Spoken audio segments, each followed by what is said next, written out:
Hi, and welcome to Night Views Radio. And we are live tonight with the former governor of Minnesota, and he's now the author of 63 documents that the government doesn't want you to see. So let's welcome Jesse Ventura to the show. Jesse, how you doing? I'm doing pretty well, getting a little tired out on a book tour, but that's the nature of the business. Hey, you got to get it out there. And let me just say, I, for one, love your work. I love everything you're doing right now, buddy. Well, thank you. I appreciate that. And, I'll tell you something. I've had book signings the last 3 nights in a row. I just returned from one over in New Jersey because I'm here in New York City right now. And they've been astronomical. I mean, they've gone an hour longer than they were supposed to. The one in Queens yesterday, people were lined up around the building. Wow, really?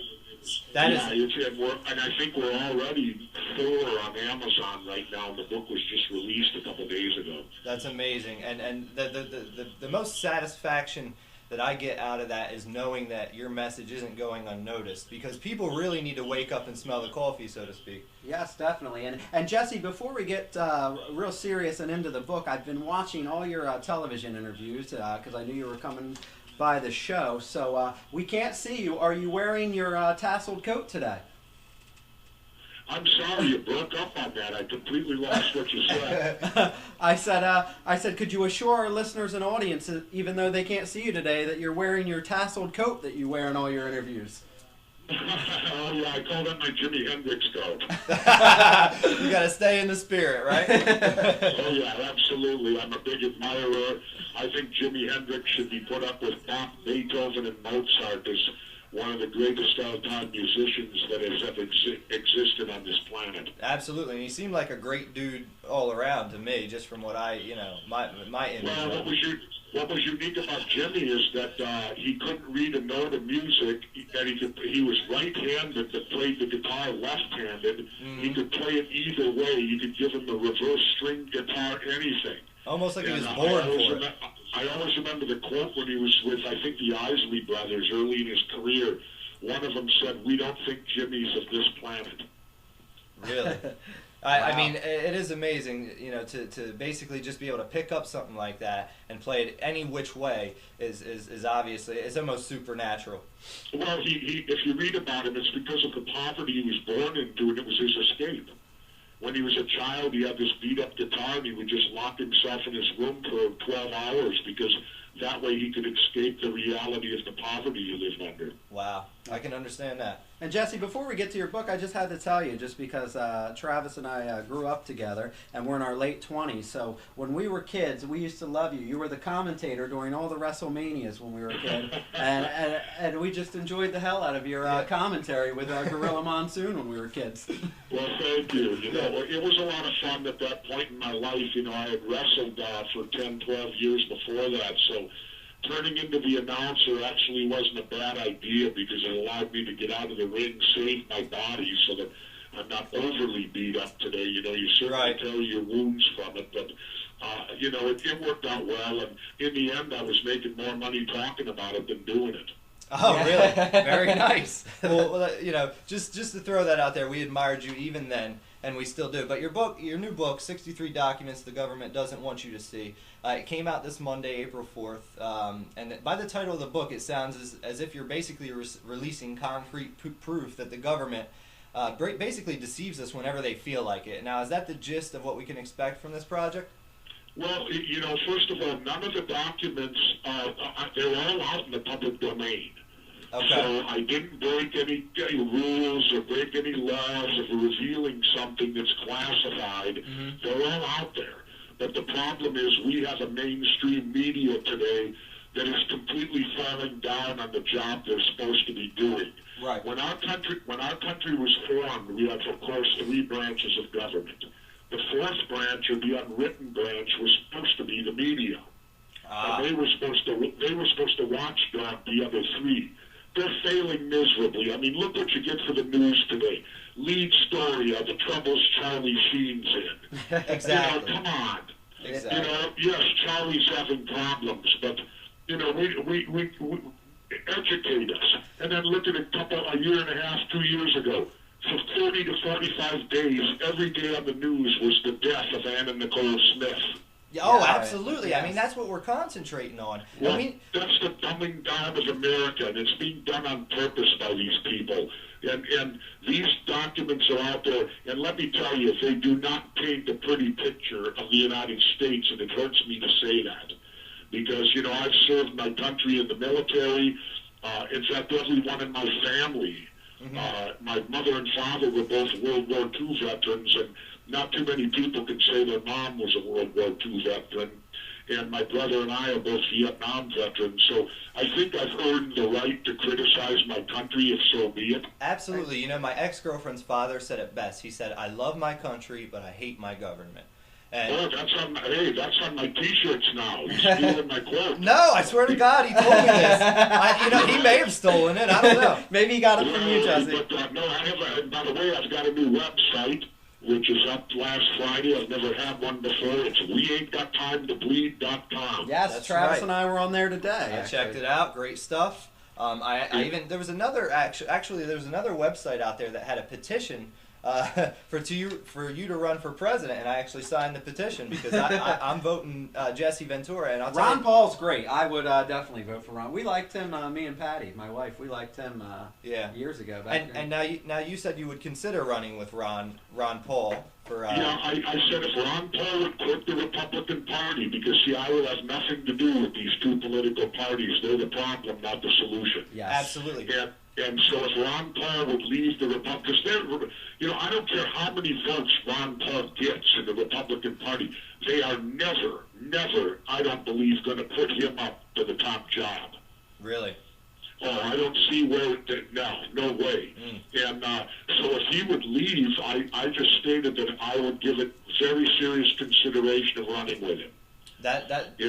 That's, you know, I love your outlook on that, is that you would want him to become independent, because you know, the funny thing is when I read your book, American Conspiracies, I had already come to the conclusion that what was wrong with our country was that the two-party system, that I actually called it broken, is how I said it. And then I read American Conspiracies, and you touched on it there, and that really you know, it struck a chord with me. Well, actually, Ralph Nader said it best. It's the two-party dictatorship. Yeah, absolutely. Oh my God! Now you're nailing on something Patty was saying today. Rob's wife. You know, we should all get together and have a beer and really work this thing out. Well, it's nice to know somebody out there is thinking like me. I swear to God, and this is what I tell people this all the time. I say I don't care what you say about the guy. I don't care if you think that he was a pro wrestler, so he's this or that or the other. The man is smart. He does his research, and I agree with damn well everything he says. And I like to think of myself as a smart guy. So more people should be listening to Jesse Ventura, and that's the message we're sending out there today. Well, you know, they shouldn't think I'm that stupid. After all, Harvard hired me as a professor. Oh yeah, well definitely. You know, and I mean, Harvard arguably is one of the greatest universities, if not the greatest university in the world. And you know, if they're willing to hire me as a professor, I can't be that stupid. Yeah, exactly. And and Jesse, I read American Conspiracies as well, and I started. I've got through the first few documents on the new book, but based on the fact that you're essentially coming out and airing out the government's dirty laundry, do you ever fear any retaliation? Well, I don't know. You know, I mean, if they retaliate against me, then I guess they would retaliate against anybody in our country, because I've been a mayor, I've been a governor, and I'm a 6-year honorably discharged United States Navy veteran. Yeah, and they'd have to be stupid, considering you've come out so many times, basically calling them out. If they killed you now, everybody would know something was going down, you know? Well, who knows? But, you know, my belief is what Tom Jefferson said: dissension's the greatest form of patriotism. Because in a democratic society like ours, it's imperative for all of our citizens to be vigilant, to hold their feet to the fire, to make them demand accountability from them. You want to hear something mind-boggling? Go for it.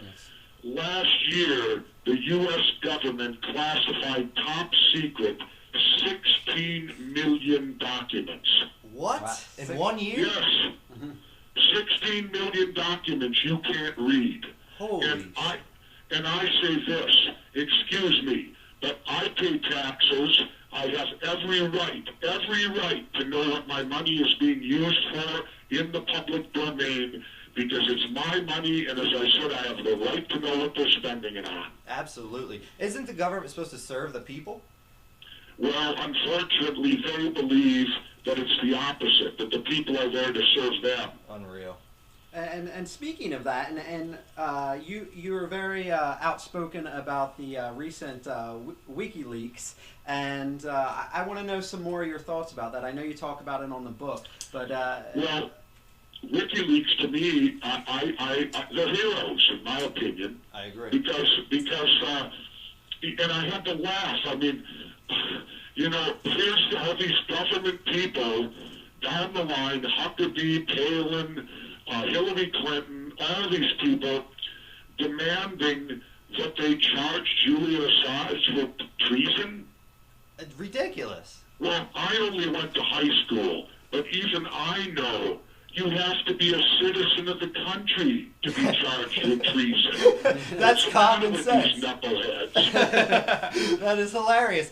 I mean, look at the sources that we're dealing with. Idiots who can't even realize something as simple as that. Yeah, and these people are putting themselves up to be the president, and they don't even know you have to be a citizen to be charged with treason. I mean, he's an Australian with his website, I guess, in Switzerland. Now, now, here's my theory on that too. Is because once I feel like once they realized they couldn't nail him for the whole treason thing, since he wasn't a citizen, then they tried to frame him for something else. Or I mean, isn't that how it went? The thing they tried to, wait till you hear this little tidbit I learned. The thing they tried to nail him for, of course, was a sexual assault law in Sweden, right? Which, by the way, is not illegal in England nor illegal here. So why would England hold him to turn him over to Sweden when what he did wasn't illegal in England?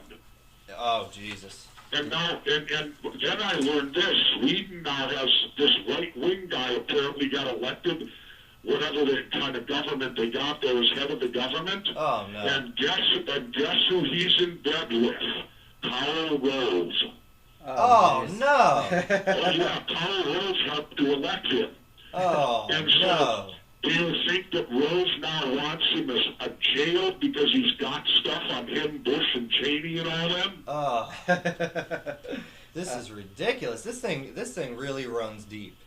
Oh yeah, you know, all things run deep, and you know what? And remember this: all these are documents from our government in the book. And what's great about it is we reprint the documents, so you as the reader can actually read the documents. You don't have to take my word for it. Right. You don't have to take my spin on the documents if you don't want to. Mm-hmm. But you can make your own judgment by reading them yourself. Right, and that's really awesome. When I haven't gotten a chance because Rob's been hogging the book to read it myself, but I looked over his shoulder and I saw that classic document look. It looks like they're actually copied onto the page, and I love that feel because it really does give you the feeling that you're reading the actual document. That's really great work. Well, there are. Yeah, we just reprinted all of them so that you, the reader, can read them. Excellent stuff. Yes. Now, I wanted to jump gears a little bit from that book, which we're all excited about, and I'll flash a screenshot of that in a few minutes for our viewers. But I wanted to ask you a question about a book you wrote back, a few years back, Don't Start the Revolution Without Me. And as someone who's tossed around the idea myself of an American revolution being absolutely necessary at this point because things are so out of control as far as our government goes, I wonder, what's your thoughts on, is it possible to have a nonviolent revolution? Absolutely. Excellent. And it's so simple. It's as simple as the nose on your face. All right, give it to us. But the problem is, the old cliche, you can't see the forest for the trees. Right. Do you know what it is? All we have to do? Go. Stop voting for Democrats and Republicans. Perfect answer. Absolutely. And I 100%. It's that simple. I agree. Or here's what else we need. If not that, first of all, you need to remove political parties from ballots. Just put names down. Right. And here's an option that would be very interesting. On every state, local, and federal election, half a box on all of them, none of the above. Now, you chuckle at that, but really what that means is that no confidence in government vote. Now, imagine, say, hypothetically, if you ran for the Congress and you won, but then you actually lost, more votes were cast for none of the above. Wouldn't that make you kind of rethink your position? Yeah. Not only that, but it would hurt somebody's pride pretty hard, too. If you lost to none of the above. I'd laugh at them. And I think that should be on every ballot in America, giving us the option to take a no confidence in government vote. Yeah. Right. Jesse, I just wanted to jump back real quick too, because we missed you on your last book tour. We were a little too late, but your publishing company was kind enough to send the show a autographed book of yours that we gave to a listener, and we also said that when you did your next book tour that you were going to be on the show, and that she could have the first question. So Travis, could you read Ellen's question? This is contest winner. This is our contest winner from the American Conspiracies Promotions. She won a book, and this is from Ellen. Do you think, and this is for you, Jesse, obviously, Yep. Do you think it's possible that the American government actually puts conspiracies out there in order to fool or intimidate its citizens into believing they have more control than they actually do? I'm not sure. I think it's more devious than that. I think that they do things, and then, and of course, our mainstream media won't acknowledge any conspiracy. Right. They won't. It's disgusting. Notice every assassinations are always a lone nut. And this lone nut's never spoken or confided in anybody, and never been successful. Absolutely. They're always unsuccessful people, but yet they're successful at killing that important person. Yeah, what should be the hardest thing in this country to do, people so easily by themselves can orchestrate something like that. Now, I read American... Did you watch my conspiracy theory show this year on John F. Kennedy? Unfortunately, I was boycotting TV at the time. I go back and forth with that, but I did read American Conspiracies, and I did read all the assassination segments of the book extensively. Okay, but here's the deal on our show this year. We had a confession. A confession? A confession to the murder of President Kennedy. Really? Really? By who? Yes, it was E. Howard Hunt from Watergate.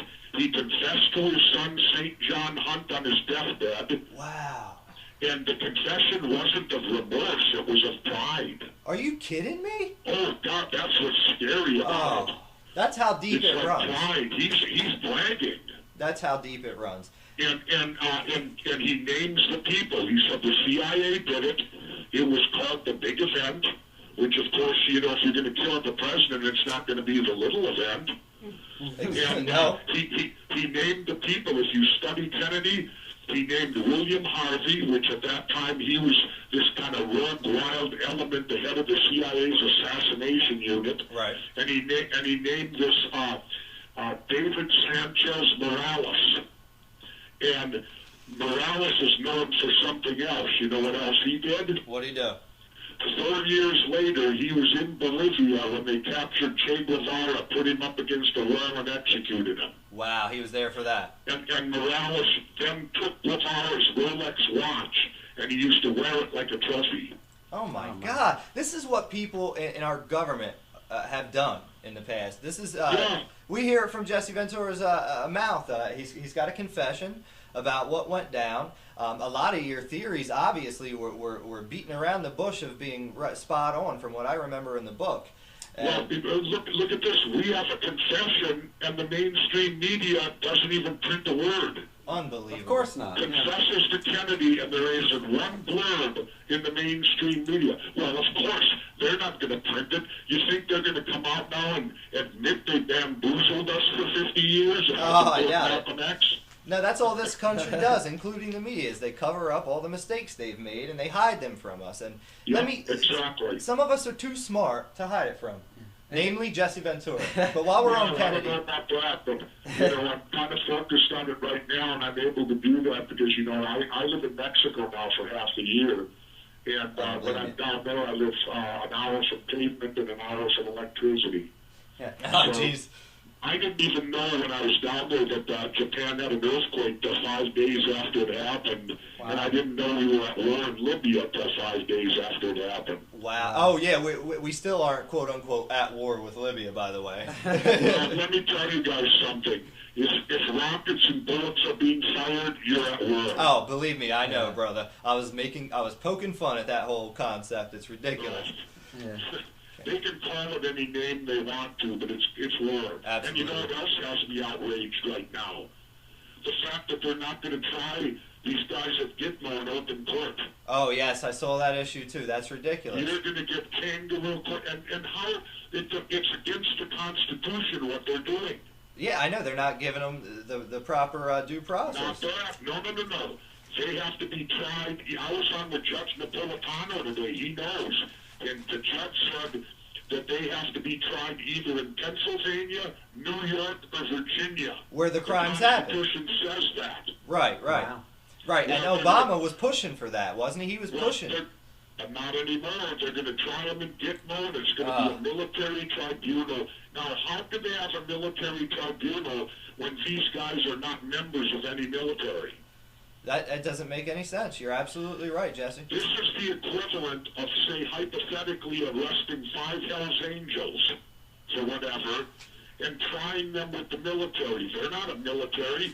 Yes, they may be criminals, but they're not a military, so therefore they deserve to be tried. The reason they're not going to try them in open court, in my opinion, they don't have the evidence because they tortured them, so all torture evidence is going to be thrown out Exactly. in open court.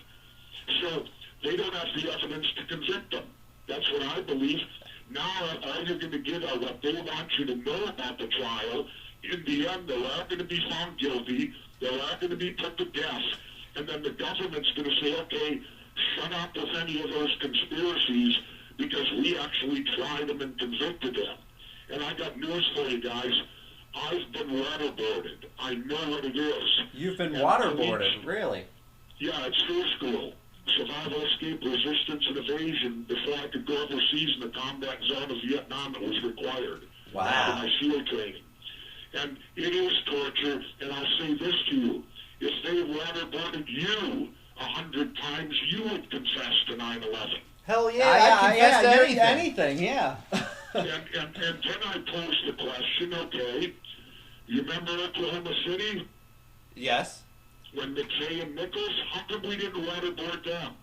I have no idea. I don't know. They make the rules as they go. That's why. Well, it's because I guess Bill O'Reilly called me a pinhead. And he said if we didn't waterboard them because they're American citizens. Ah. Oh, so we can waterboard foreigners and Muslims, Yeah. but we can't waterboard nobody else.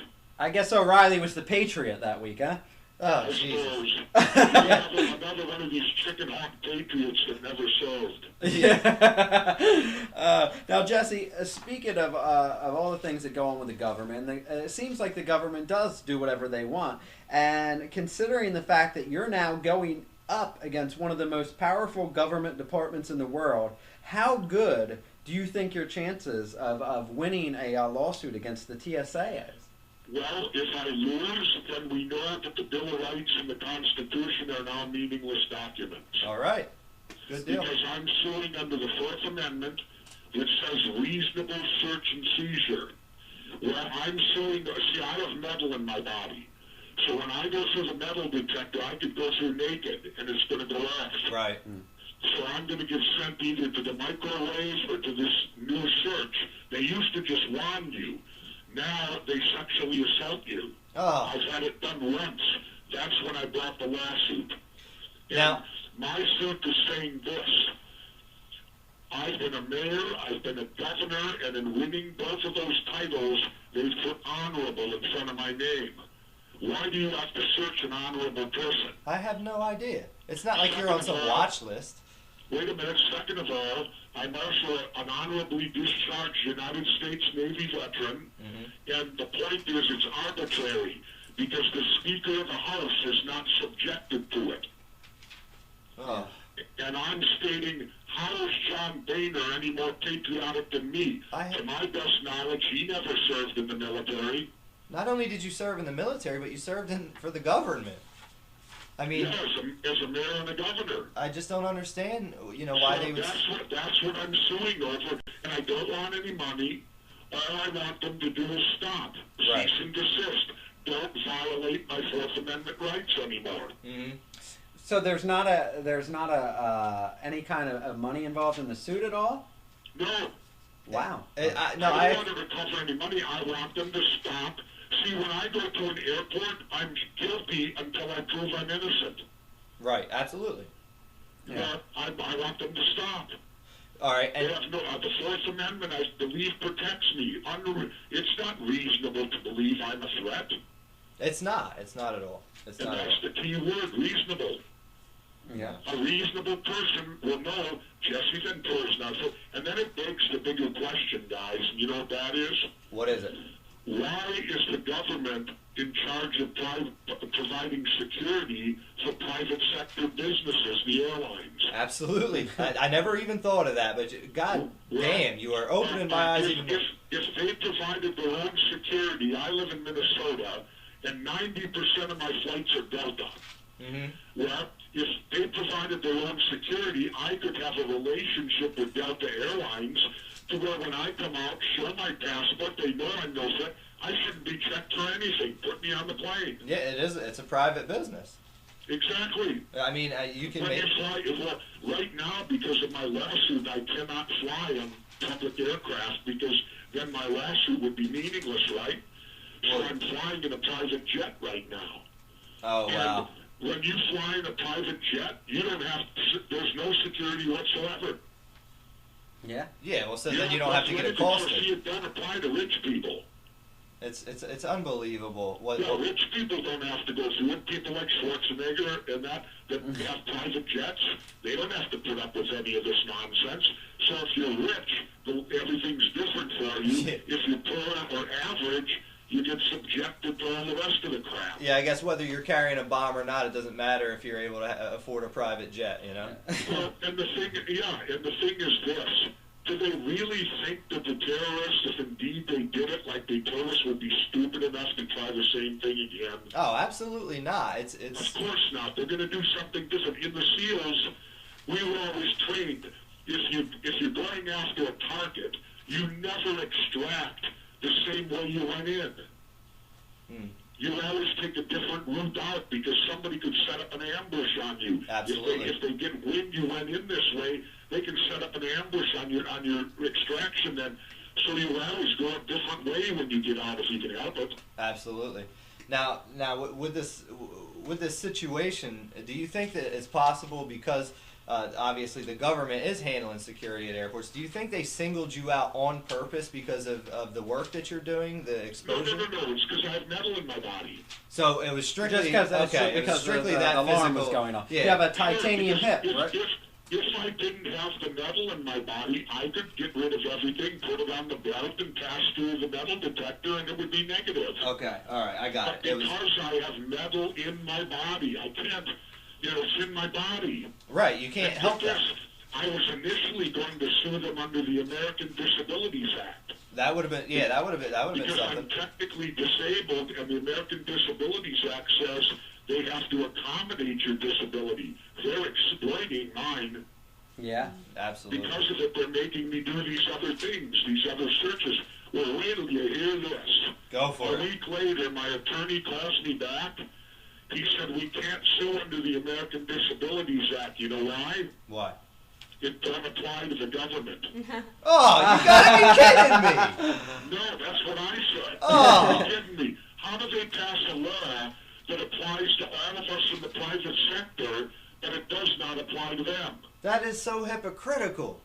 Exactly, and my attorney started laughing, and he said, there's a whole bunch of laws like that. Holy shit. It's crazy. That's why do we let them get away with that? This is why I say, and obviously you say too, we might need a revolution. It's so deep. It runs so deep. I don't even think you could fix it with any other means, unless we vote for an independent president who's not playing for anybody's team, and we restructure the whole system. I mean, it's ridiculous. Well, but then again, you got to vote for an independent Congress and Senate too, because what they will try to do then is bury the president. Wow. Let's say hypothetically Ron Paul and I ran together as independents and won. Well, I tell you right now, the powers and the money people of the world could make life in the United States so bad, and of course then the people would blame Dr. Paul and myself. That Right. would be the setup. That would be the conspiracy. Yeah. See, I mean, Because they've done it to other presidents before. mm-hmm. Yep. In fact, in American conspiracies, when you became governor yourself, wasn't there some odd meetings with you?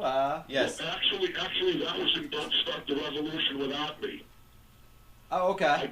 I talked about how after I won office, I was invited to the bowels of the Capitol and I was interrogated by 23 members of the CIA. Right, and Yeah. the thing that struck you most illegal about it was the fact that why is the CIA even operating within the United States that way? Well, this was technically a training exercise, is what they called it. No, what I'm talking about there's a CIA person embedded in state government, in Minnesota state government, so I can only assume they're in our governments. This person, I can't say their name because I could be arrested then for outing them. Right. But this person's at a upper-level management position. They wear two hats. They do a job, which is what they do for state government, but then the other half is they're contract agents for the CIA. And the thing that I question, and only me and my chief of staff are made aware of it, and I questioned it because the CIA's mission statement says they're not to be operational inside the United States, so they're violating their own mission statement. Right, and they're violating the jurisdiction of the FBI, correct? Yeah, exactly. Very good, because it's the FBI's jurisdiction inside the United States. Right. Why have multiple factions if they're not going to do their specific job? Yeah. Jesse, do you think that the American people will ever wake up and kind of put an end to the two-party system, or do you think that the Democrats and Republicans just have too much power at this point? I don't know. I think it's more a case of the American people being lemmings. Yeah. Right. You know, and they don't even look left or right. They just march off the cliff. No, like you said, they're worried about Charlie Sheen when they should be worried about real issues. Well, yeah. Exactly. Well, that's if our people in this country concentrate any more on Charlie Sheen, then I think you can just call it a natural disaster at that point. You know what I mean? Well, I'm so Unnatural uninterested disaster, I in should Charlie say. Sheen. Yeah, it's ridiculous, and you know that's what kills me is that's what the people, unfortunately, the majority of people in our country, that's what they're concentrated on. Things that don't really matter, like Charlie Sheen going off on tangents. Yep.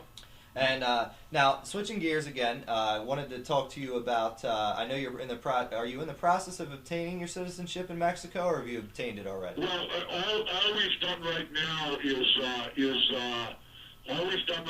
my wife and I have looked into it, and we think that it's to our best advantage because I spend so much time in Mexico to become a Mexican citizen. Right. It does not mean I'm giving up my U.S. citizen.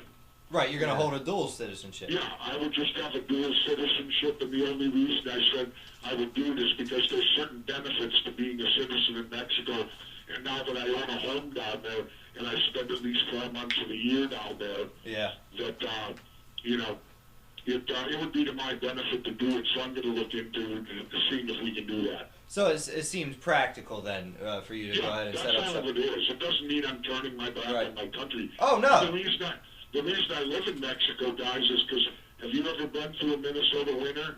No, not at all. No. We're Go up there for a couple of years and see what they're like. And, you know, I've lived there virtually other than when I've been gone in the service and things of that nature my whole life.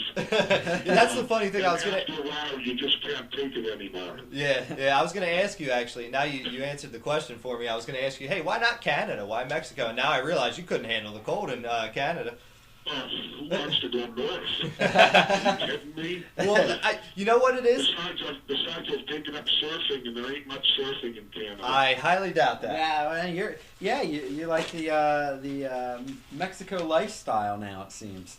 Oh, very much so. I enjoy the people. I enjoy everything about and I'll tell you, in some ways, Mexico gets it better than we do. You know how I mean? What I mean by that? I'm thinking healthcare, maybe? In Mexico, the president serves one 6-year term. Ah, really? No re-elections, it's one 6-year term. That makes sense.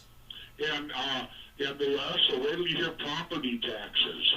Now, in the U.S., we penalize good behavior and reward bad behavior. Case in point, if your property tax, if you buy a home and you fix your house up and make it better, being a good citizen, how do they reward you? You pay more. Right, you pay more taxes because it's a nicer area. Right. So, but in Mexico, your property taxes are due in March. If you pay them in January, they knock off 20%. If you pay them in February, they knock off 10%. Wow, that is excellent. That's called rewarding good behavior. Right. And like I do it. I go down on January 28th. I pay my property taxes. February is a shortened month. So that means I get 20% on the dollar or 20% on my money in 30 days. Where else can I do that legally? I have no idea, but it sounds like you've got a lot of perks over there. Now, oh yeah, it's very nice. You know, I read something that you said in the past, Jesse, and it just would interest Travis very much. Oh, and yeah. He hasn't read these notes yet, the ones that I got from your publicist. And in the past, you said that legalizing marijuana and placing it under a government tax could save this economy. I don't know if it would save the economy, but it certainly would help a great deal. And also by eliminating the whole war on drugs, that would help save the economy with all the money we spend combating this. And if you think about it for a moment, if you take drugs and you don't harm anyone else, how can it be against the law? absolutely. And I mean, that's like, you know, how can they arrest you for doing something against yourself? absolutely. Exactly. And then people that smoke cigarettes should be arrested. And also the fact, here's my better quote. I'm a product of the 60s, right? Uh-huh. Here's my better quote. Marijuana is to rock and roll what beer is to baseball. Absolutely. There you go. And we say that as we're if they took away beer at the ballpark. and we're saying this as we have our in our studio our Bob Marley lava lamp going. Yes, so it's we just do. Yes, we do. Well, I've done pot and I've done drinking, and I behaved way worse all the time on drinking. Oh, we were just Jesse, having this discussion Jesse, today. I've had debate on top of debate on top of debate about this, and this is my biggest argument. If alcohol is legal, then marijuana should have been legal way before, because how many drunken rages have you heard about, and how many marijuana-induced rages have you heard about? You've heard about none. Or put it this way, I know people that drink and go home and hit their wife. Exactly. I've never met someone smoke a joint and go home and hit their wife. No, I smoke a joint and I go home and play video Now, games. if you smoke a joint, if you want to control that person, just give them a Jimi Hendrix tape and stick them in the corner. Yeah, that or Pink They Floyd. won't bother you for hours. Anytime I smoked, I make love to my wife, not hit her, you know. Yeah, there you go. Exactly. Here's the other thing. One more thing, because a lot of people, they try to make the argument that it's the government's trying to look out for our safety, right? Do you see them regulating poisonous berries that are out in the wild? Do you see them collecting them and burning them so that we'll be all safe? I mean, anybody could walk up on one of them, eat those, and be dead, and they're not worried about that, but they're worried about you smoking a little weed. It makes no sense. No sense. See, clearly it shows me somebody high up in government is making money off keeping it illegal. Right. And here's another thing, Jesse. I've been asking you good questions tonight. We've been having a good conversation, right? Yep. I'm high right now, people. No, I'm functioning properly right now. I can't confirm or deny that, Justin. But I don't know. I'm in a hotel room sitting by myself. I don't know what you guys are doing. We're actually in New Jersey, But where I you will just say left. this, you don't seem to be harming anybody. We're not at all. We're having a civil conversation about. Just Maybe by your generation, you know, and that's what makes me so angry. My generation is in charge now. Yes. The Vietnam generation is in charge. Right. We should know better with these wars. But you know what clearly it tells me? Here's what you got. The people leading this country are not the guys that went to Vietnam. Yeah. No, they're the assholes who went through business school. You got George Bush, who couldn't even make it to National Guard meetings. Nah. And then you got Dick Cheney, who had 5 deferments from the Vietnam War. Oh, Jesus. Lovely. And they took us to war. That's called leading from the rear. Yeah, and that's... They're the kind of guys, we all know them. They'll start a fight, and then they'll hold your coat. Right, exactly, and then hide in the corner. And it has to stop at some point. It really does. Yeah. And that's the one Guys, reason... I got a phone ringing. We got to wind this one up. Okay. All right. We'll end it with that then, Jesse. We really appreciate you coming on. We love your work, and we're going to continue to promote everything that you're doing for this great nation. And the book is available now, 63 documents that the government does not want you to read. And you can get that in any bookstore now. And go to Jesse's website. What's the website address again, Jesse? Oh, it's right on a Predator, except the changing of one word. It's called weain'tgotttimetobleed.com. weain'tgotttimetobleed.com. You can also get the book on Amazon. Jesse, you're a class act, and thank you. Thank you for waking us up. Thank you, guys. It's nice, you know. It makes me feel real good because you're at the age where you're the same age as my son, basically. Mm-hmm. And it's great to know that I can influence a generation with my son that hopefully you all won't make the same mistakes that my generation's making. I certainly won't, sir, and you can pat yourself on the back for that. Yes, we Well, appreciate. thank you very much. Have a great one, and we'll talk again sometime. Absolutely. Definitely. All right, thanks, Bye-bye. Jesse. All right, that was Jesse Ventura, There you have it. the governor. Get a round of applause for Patty. Always love Yes. a good.